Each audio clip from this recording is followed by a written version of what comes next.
Brrr.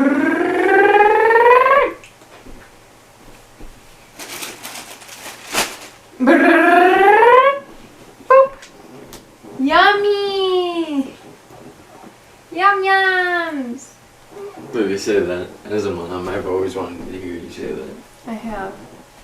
Say This is it why again. we can't have nice things. You could say it in different tones, like a disappointed.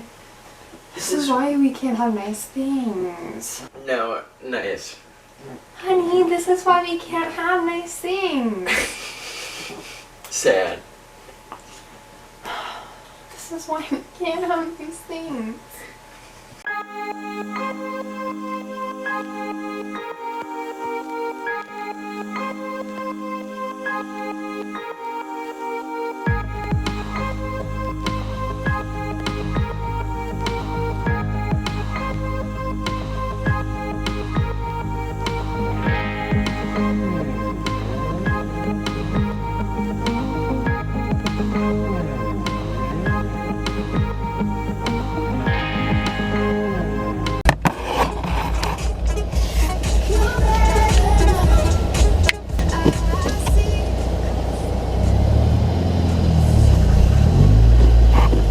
I have a, just like the orange bag.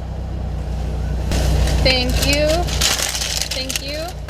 Yeah, thank you so much. You have another one? Yep. Thank you so much. Have a great day. You too.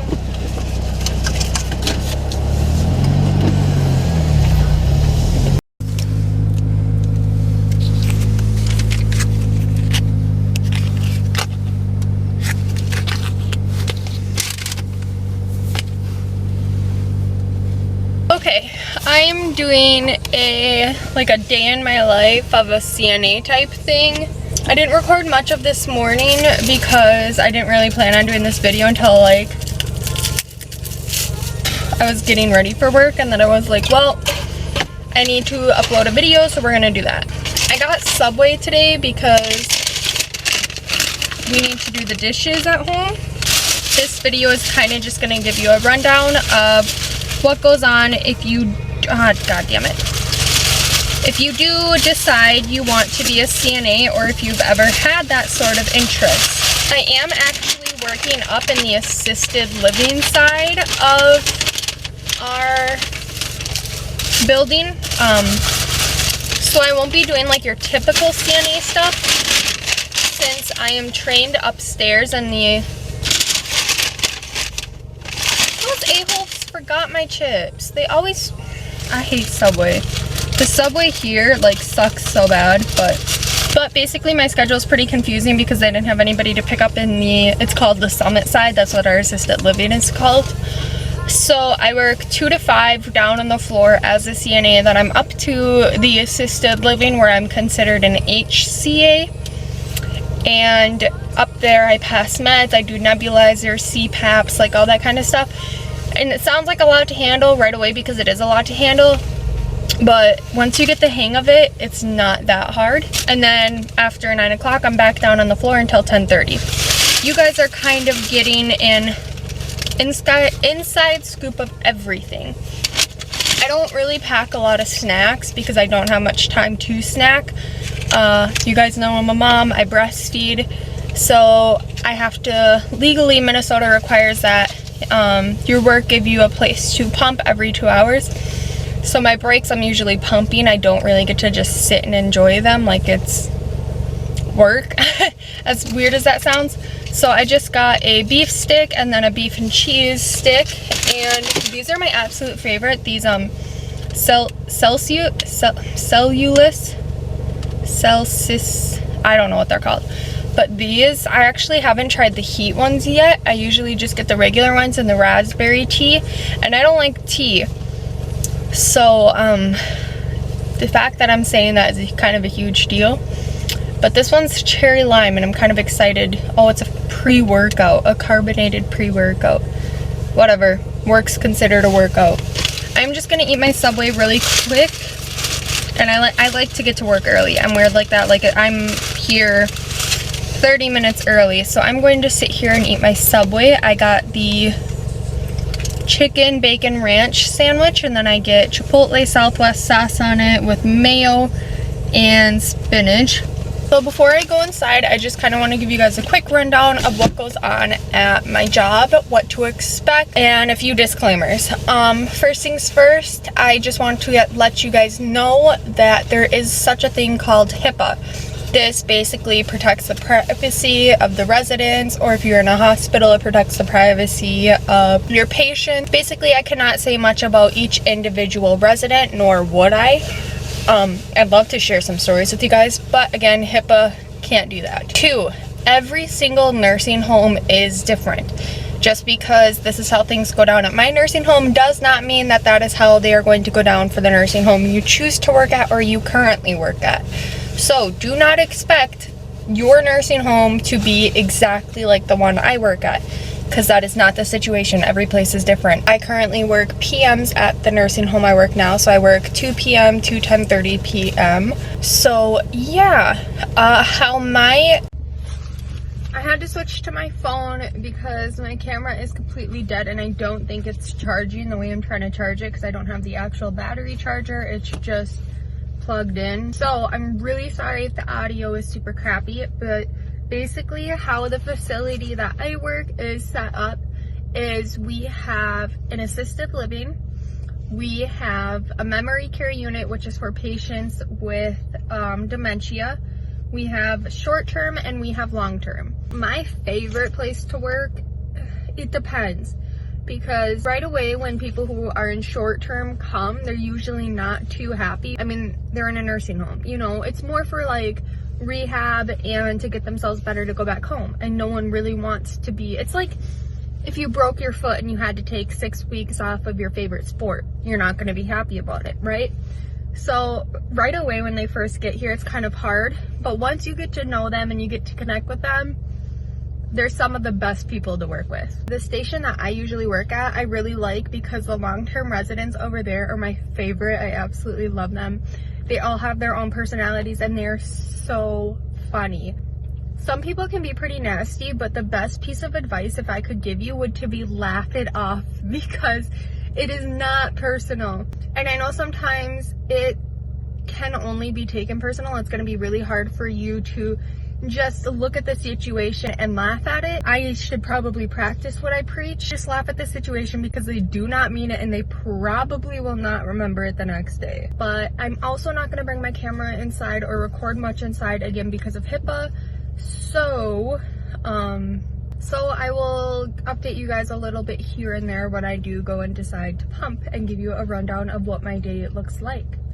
Okay, so I have like 15 quick minutes that I can update you guys on how my night is going. It is roughly 8 o'clock at night. From 2 to 5, as I explained before, I was down on the floor, and I'm on the memory care unit tonight, which I love. I love everybody back there. They're my favorite. It was going okay down there while I was down there. I have to go back down there at 9 when I'm done up here. So I only have an hour left up here, which I'm kind of bummed about. I like it up here too. But basically when I was downstairs, what I did was I did a lot of vitals, because with everything going on right now, we're constantly checking everybody's vitals. We check everybody's vitals once a shift, so 3 times within 24 hours, just their blood pressure, their respirations, their pulse, their temperature, full oxygen.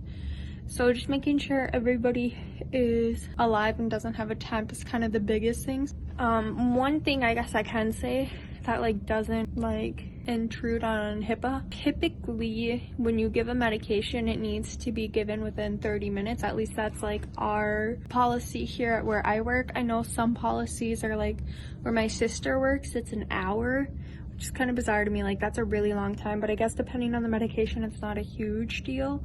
Other medications, it's like, you know what I mean? Once I go back downstairs, back to the memory care unit, because like I said, I'm on there from 9 to 10:30, I probably won't be able to vlog afterwards and it'll be super dark. So I'll kind of give you a rundown of what's going to happen when I go back down there. I am 1, going to have to chart. 2, I'm going to have to finish putting people to bed. So what that entails is washing their face, their teeth, or their dentures. Female washing under their breasts, armpits, back. Male armpits and back. And then Perrier, so I'm getting their pajamas on, lotion, and then charting, which I can't really show you how I chart, but when I'm done in the assisted living, which is where I am now, I have to do charting as well. But I have to mark down in the narc book, which means narcotics. It sounds like a lot, but it honestly really isn't. So some people get like narcotics, which is like considered like, I don't give any of this out so I can say this, like let's say someone gets morphine, that's considered a narcotic, like an oxy or a hydro or like a tramadol or something like that, like that's considered a narcotic. So we keep those in like a lockbox because they're narcotics, like they're crazy drugs. But what you have to do is we keep count of those so we can keep track of if anybody is missing any or if someone starts stealing them. So once I get upstairs, once I'm done, I'll have to chart